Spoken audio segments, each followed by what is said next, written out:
Gusto mo bang gumawa ng eye-catching YouTube thumbnail gamit lang ang Canva?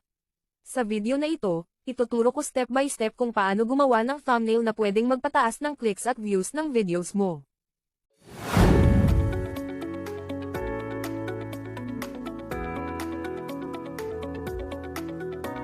Step 1, buksan ang Canva. Pumunta sa canva.com. Mag-login o gumawa ng free account. Sa search bar, e-type ang YouTube thumbnail. Step 2, pumili ng thumbnail template. Tips sa pagpili, bright at eye-catching. Malaking text, simple pero professional. Bagay sa niche mo. Example niches, gaming, vlogs, tutorials, business, motivation. Step 3, gumamit ng malaking text.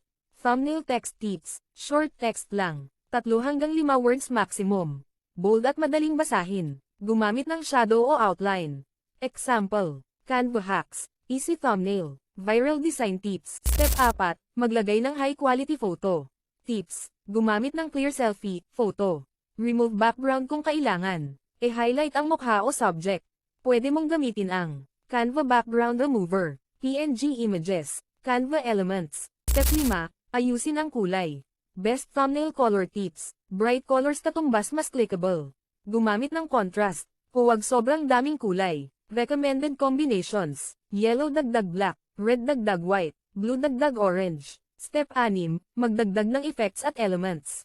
Pwede mong idagdag ang arrows, glow effects, circles, emojis, shapes. Huwag masyadong marami para hindi cluttered tingnan. Step 7, e-preview ang thumbnail. Bago i-download, basahin kung readable ba ang text. Tingnan kung malinaw sa mobile.